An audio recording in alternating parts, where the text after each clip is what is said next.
Bahwa penyebab daripada banjir bandang di atas itu ada tadi, maaf Pak Maskur tidak disebutkan, tapi faktornya bukan cuma hanya curah hujan, tapi kondisi litologi. Nah ada Pak di sini bisa ada batuannya. Batuannya ini mungkin kita kasih. Iya betul. Jadi bukan curah hujan, kasih maksudnya supaya bisa saya mainkan. Jadi litologinya di sana kan, itu adalah granit Kambuno. Granit ini mudah lapuk dengan curah hujan, dan ada lagi kondisi geologi satu yang penting, ada namanya struktur geologi, patahan-patahan yang ada walaupun dari jauh. Itu ada jalur Palukoro, Matano, itu jalur-jalurnya itu sampai ke bawah ke Latimojong, itu goyang terus walaupun tidak besar seismiknya, tapi itu goyang. Nah, goyangnya ini semakin menyebabkan longsor-longsor yang terjadi di atas. Ini yang mesti dipahami dari kondisi geologinya. Bisa diklik-klik atau kasih anu saja. Terus saya mau kasih lihat kondisi geologi. Ini dari curah hujan, masalah-masalah dan sebagainya. Langsung lihat di kondisi geologi, peta geologinya. Ini saya bisa kontrol di sini. Ini data-data bencana dan sebagainya. Terus saja Bapak Ibu mesti tahu saja bahwa kebencanaan hidrometeorologi sesuatu yang sudah tidak bisa kita hindari, karena terjadi dan semakin sering akan terjadi. Jadi kalau kita pertanyakan dulu kenapa terjadi bencana ini, karena memang kondisi geologinya sudah seperti itu. Kita punya sungai-sungai besar, ya. Sekarang tinggal bagaimana melakukan mitigasi dan adaptasi dari kondisi itu. Mau nggak seperti Kak Ula tadi kita keluarkan dana untuk konstruksi mitigasi infrastruktur maupun yang sebelumnya, non infrastruktur tadi. Yang sebelumnya. Ya, peta geologi. Ini tsunami ada. Ini saya mau kasih lihat sebenarnya karena Citra itu banyak dipakai di terus. Iya di sini. Ini kita bahas dulu Bantaeng dulu ya waktu kita kerjakan. Ini lewat spasial semua. Jadi bidang saya kantor kan kita tahu GIS. Ya, GIS itu bisa mengolah data spasial sehingga bisa kita buat kajian risiko bencana. Langsung aja di peta Sulawesi Selatan. Next. Oh next. Halo. A little bit more. Lagi. Ya. Jadi Bapak Ibu, kita di Pusat Studi Kebencanaan kan ada satu yang tidak hadir di forum seperti ini, yang harusnya hadir kan, yaitu BPBD, Badan Penanggulangan Bencana Geologi. Ya, itu dari stakeholder bencana, ya, itu adalah peran pemerintah di situ. Dan kami ada mitranya di perguruan tinggi. Kita dari sisi stakeholder masyarakatnya. Nah, semua harus berperan, tidak boleh bilang tanggung jawabnya BPBD. Nah, sehingga ada satu yang kita harus bisa masuki kami, yaitu Forum Pengurangan Risiko Bencana di tingkat provinsi. Kita harus ada di dalam. Saya sudah ada di dalam. Kita bisa masuk di dalam dan kita bisa berperan. Nah, peran kami di perguruan tinggi adalah memetakan daerah yang mana sudah menjadi kajian. Di situ kan daerah rentan. Ini kita sudah masukkan ke RT/RW provinsi maupun kabupaten kota. Kami di Pusat Studi Kebencanaan mengawal kabupaten kota membuat namanya KRB, Kajian Risiko Bencana, yang diturunkan menjadi RPB, Rencana Penanggulangan Bencana, diturunkan lagi menjadi RENKON, Rencana Kontingensinya. Disinilah semuanya bisa dilihat peran di mana kami bisa berperan, mana NGO bisa berperan seperti NGO-nya Kau Kanto dan sebagainya. Seperti itu. Nah, ini sudah terpetakan semua Bapak Ibu. Nah, banjir bandang yang terjadi kemarin di sini, ini adalah yang merah ini, granit Kambuno, ya, yang banyak mengalami pelapukan. Jadi kemarin waktu kita terbangkan drone-nya kelihatan itu. Kan orang polemik, ini karena penambangan hutan ataukah karena memang alam yang terjadi gitu. Dua-duanya. Tidak bisa kita saling menyalahkan karena bencana itu tidak bisa kita salahkan alam saja. Pasti ada antropo, ada intervensi dari manusia di situ. Ya, cuma tidak bisa kita bilang juga memang itu adalah masif penebangan hutan. Karena memang faktor alam lebih. Yang pertama curah hujan, tadi sudah disampaikan. Yang kedua kondisi lereng. Lereng-lereng yang terjal.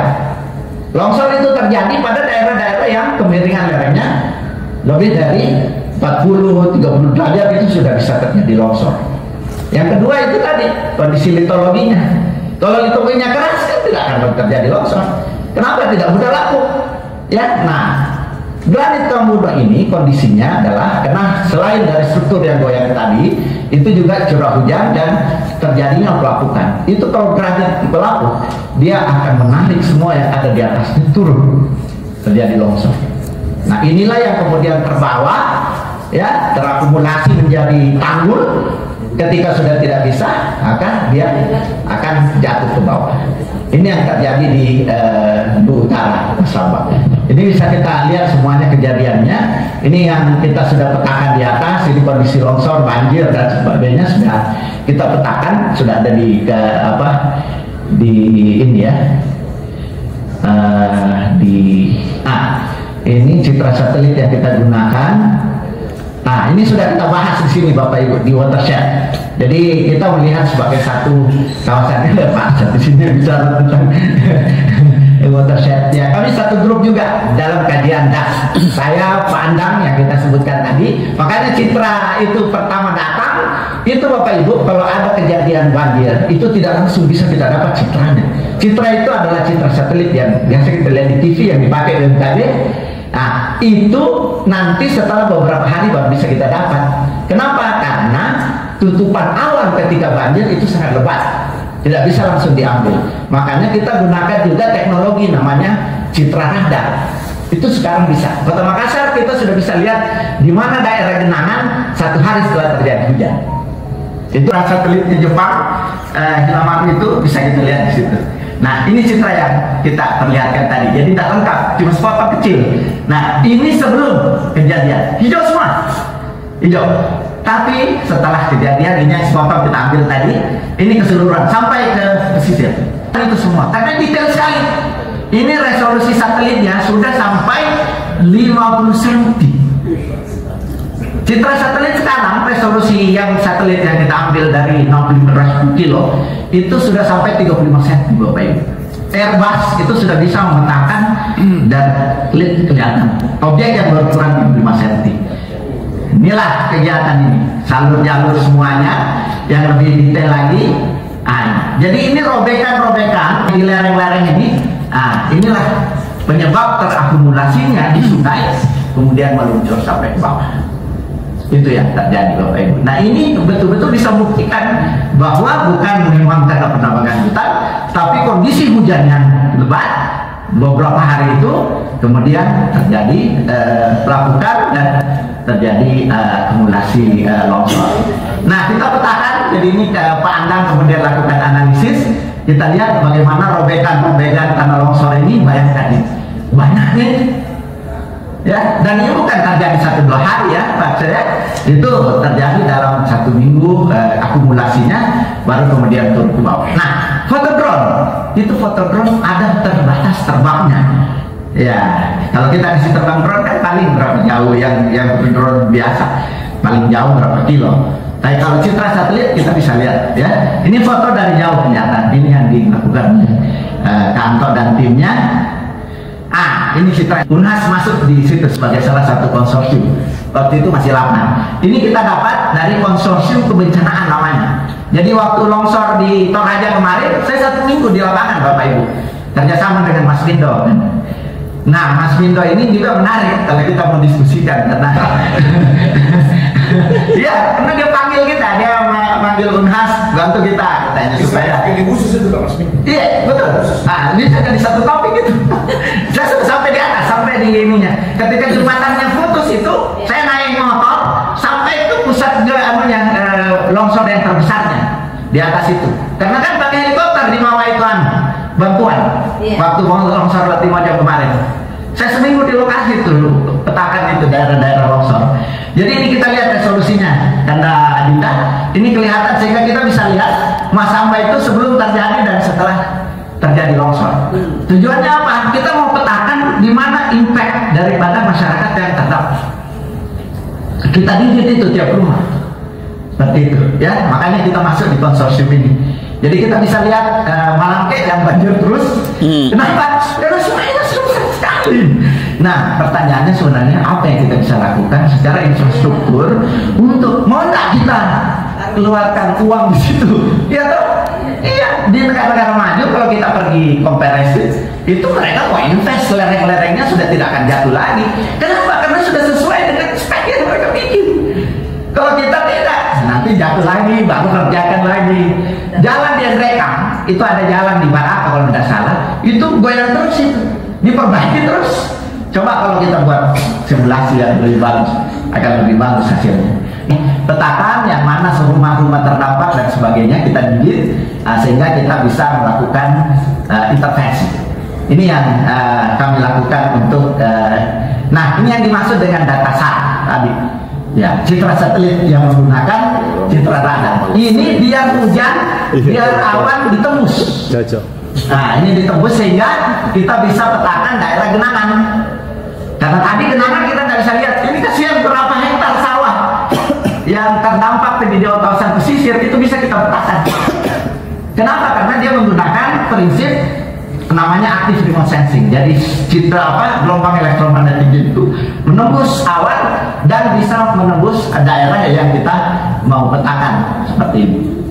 Seperti itu barangkali yang bisa saya. Nah, kita juga di kampus membuat simulasi kajian pada berapa banyak, berapa lama misalnya terjadi hujan di hulu, itu sudah akan sampai akhir di daerah. Itu bisa ada. Kita ada software dan kita pakai Keras. Ini bisa ketahuan kira-kira berapa menit, ketinggiannya berapa lama, itu bisa kita ini. Nah, alhamdulillah kabupaten-kabupaten di Sulawesi Selatan kita sudah buatkan kajian risiko bencananya. Sebelum saya tutup ini apa yang saya diberikan kesempatan studi tentang granit ya. Jadi granit ini adalah granit yang memang mudah lapuk. Kalau dia lapuk maka dia akan membuat seretan-seretan sehingga kejadiannya terjadi seperti di masa kemarin.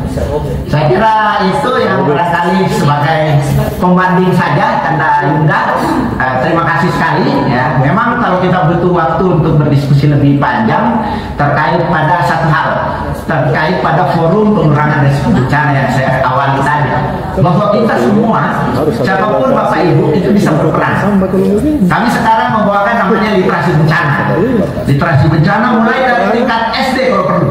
SD, SMP sudah ada pergubnya, sudah ada pergub muatan lokal oleh Sulawesi Selatan, satu-satunya di Indonesia yang sudah menerbitkan pergub untuk muatan bencana di sekolah-sekolah. Tapi itu di tingkat provinsi. Nah, sehingga di kabupaten kota kita encourage harus kan. Jadi ada sekolah namanya Satuan Pendidikan Aman Bencana. Itu ada program daripada Dikti. Ini bisa diintegrasikan di peran-peran NGO, peran-peran kampus dan sebagainya, kita bisa terlibat di dalam. Saya kira itu barangkali yang bisa di peta helixnya ya. Jadi penutup aja bahwa kita di sini teman-teman media massa, teman-teman. Kenapa ditutup? Halo. Terlalu cepat mau ditutup. Ya. Jadi Kanda Yunda ini adalah penanggulangan bencana bukan urusannya pemerintah saja, tapi inilah yang dilakukan oleh kami. Ya, forum seperti ini ya semakin banyak tentu akan semakin bagus dan masyarakat bisa lebih terinformasi. Kita semua harus berperan dalam peta helix ini. Dunia usaha, pemerintah, NGOs ya sangat berperan dengan semua undang-undang yang sudah ada. Tinggal kita yang mau berperan di mana. Ya, kami di kampus ya membantu sesuai. Anak KKN kan dan sekarang sudah tiap angkatan itu KKN tematiknya untuk sosialisasi data kebencanaan. Ya, kami turunkan 3 angkatan di Luhut Utara kemarin sampai di daerah banjir itu. Jadi mereka sosialisasi, kemudian bagaimana mengantisipasi, bagaimana mengadaptasi. Inilah peran UNHAS di situ. Ya, tematik kebencanaan untuk satu lokasi-lokasi yang rentan. Di Takalar abrasi pantai kita sosialisasi. Ya, Takalar Wajo untuk banjir di Danau Tempe itu semua kita tunjukkan. Ya, saya kira itu yang terakhir ini tadi pergub. Mana tadi pergubnya? Tolong diklik satu kali lagi. Nggak bisa. Master. Oh, Paling bawah. Ya, tarik aja paling bawah. Ini. ada. Ini nih. Di atas sedikit. Ini ada flyer, terus atas sedikit. Di atas lagi sedikit. Satu lagi. Ini. Itu yang ini. Yang putih. Ini Yang putih. Ya, ini.